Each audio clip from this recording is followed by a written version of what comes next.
Hey guys! In this video I'll explain a 2020 historical spy movie titled The Courier. Spoilers ahead. This movie is a true-life event based on the nuclear arms conflict that existed between the Western world and Soviet Union due to the large ammunition they possessed, which could be harmful to a whole nation or country. A Soviet Revolution officer made contact with Americans within the country in Moscow, looking to stop the nuclear conflict that grew between countries during the Cold War. The MI6 and America's CIA got hold of his note to make a deal to aid against the Soviet nuclear plans. They needed to bring an amateur without much connection to the government, which they could use as a liaison to work as a businessman in the USSR under the guise of making money. An Englishman named Grenville Wynne was approached for this partnership by both the American and British Secret Service.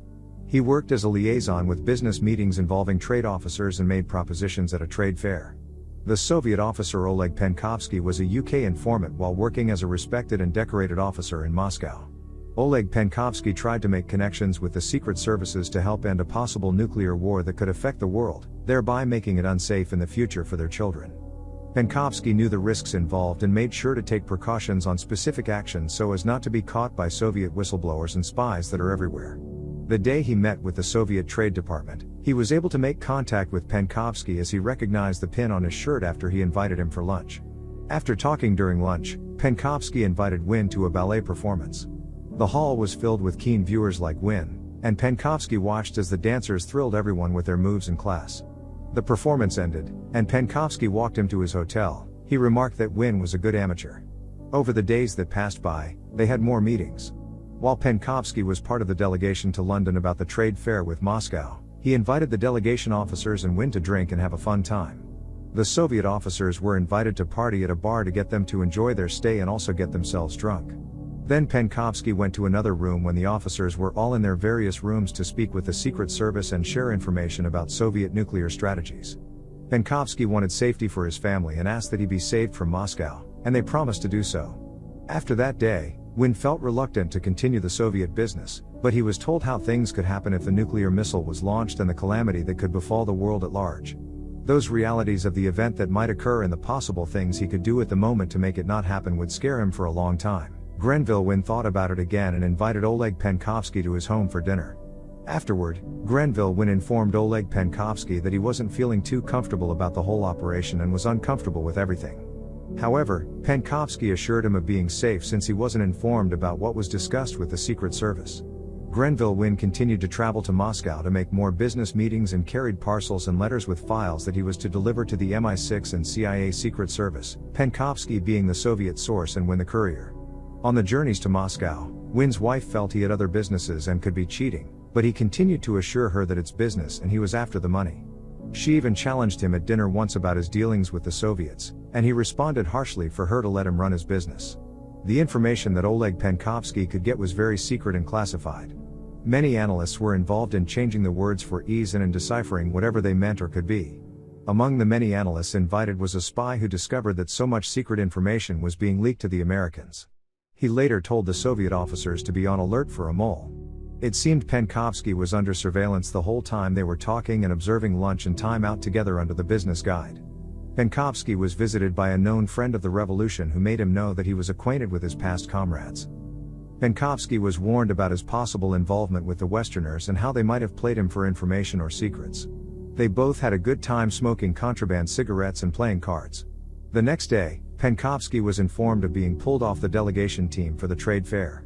A press announcement by the American president warned the Soviet Union not to make any attack against any country in the West. At this time, the situation in the world was tense, and these were Cold War times. Wynne had observed that his office was searched secretly as he found something off, which indicated that the room was bugged. He informed Penkovsky about it and also told his handlers from the Secret Service. They believed he was checked and passed and was to pull out of the mission since his cover could be exposed. Oleg Penkovsky was in his office but suddenly had a heart attack which hospitalized him for some days, and at that place, his wife told him she was pregnant with a boy. During this period, a plane was seen over Cuba, and the threat of a strike seemed imminent. Wynne got a letter that showed his handlers with the Secret Service that it was about time they helped Penkovsky leave Moscow, though they knew something wrong could happen.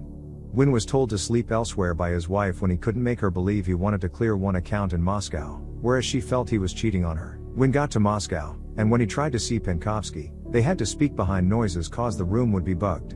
Wynn tried to help Penkovsky out of Moscow when he traveled back there after the row he had with his wife back home. Plans were made to guide Oleg Penkovsky out of there. Penkovsky's house had already been searched, and they saw the plan sheet by the Soviet officers who were investigating and monitoring Oleg.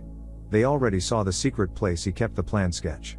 Penkovsky was made to confess to his wife that he betrayed the Soviet Revolution, then he was arrested and taken away into detention. Oleg had initially helped Grenville Wynn get cleared to travel at the airport, but then some spy was there. British Airways airplane was about to take off with Grenville Wynn when he was arrested after being tipped by a Soviet officer on the same flight who was monitoring him of his flight out of Moscow. Wynn was taken into custody in one of the questioning cell units and was being interrogated to confess what he knows about the secrets leaked of the Soviet Revolution nuclear missiles. His wife was told about his business and fate to guide her conversation and speech to aid his release. To speak good of her husband and refute any allegations and conspiracy anyone might have if he was a spy. They clarified that it would help them out easily for their country to get him released from the Moscow prisons. In the prison cell, he was fed badly made soups and made to stay out in the open in the cold. He was losing weight and thinning when he was offered one-day paper testimony to sign with a good meal added to entice him to append a signature. Wynn refused to sign as he returned the papers and pen while holding on to his ignorance on whatever could have been passed to the Americans of the Soviet nuclear plans. The bed in the cell room was taken away to make a living in the conditions of the cell and atmosphere worse for him. This enraged a reaction from him when he yelled and spilled the liquids in a bucket onto the door. He was beaten by the soldiers and then thrown back to the cold cell with no bed. It's freezing in the cell, but he tries to get fit with some push-ups while in the room. 6 months later, he was allowed visitation from his wife. He was delighted to have her around and made her understand he was much stronger after seeing her. She apologized for being wrong about him in the past, thinking he had an affair and telling him to sleep elsewhere. He asked her to tell him about things to look forward to when he leaves there, and she made him aware of his plants growing well with tomatoes being harvested. She also made him understand that their son was doing fine in schoolwork and that he would be proud of him. Then, she told him about the missiles that were found in Cuba and were reprimanded not to let him know. While they were together, he wasn't allowed to touch her. Still, she made him aware that their kid was fine, and she believed he would get out soon. The next scene then shows a meeting of the secret officers who worked with Oleg Penkovsky and recruited Grenville Wynn if some way could work out some plan to get him out of Moscow prison, but they felt because he wasn't really an officer, then it would not matter. But they got laid out that if he's not helped out of there knowing their full involvement, no one will trust MI6 anymore. The interrogating Soviet officer clarified to Wynn that Penkovsky would not protect him from guilt because he had betrayed his family and country. That's when Penkovsky was ushered into the interrogation room to talk with Grenville Wynn just as they could say something useful that would implicate them and know what secrets were leaked. Their discussion was to be recorded and taped. At this juncture, Penkovsky told him he was sorry for getting him into trouble, and he had failed his country because he gave out nuclear missile plans to Cuba.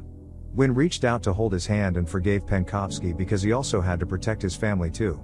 Grenville Wynn told Oleg that he should be aware that Christoph, the Soviet general, had withdrawn his missiles from any form of war cause of Penkovsky releasing secret Soviet nuclear strategies and plans to Americans and the world at large.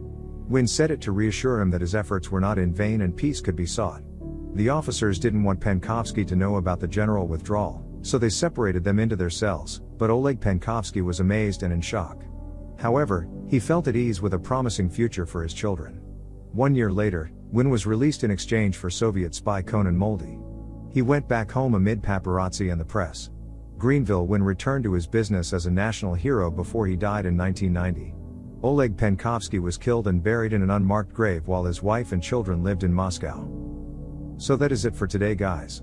If you like the video, make sure to subscribe and turn on notifications to watch more videos like this. Thanks for watching.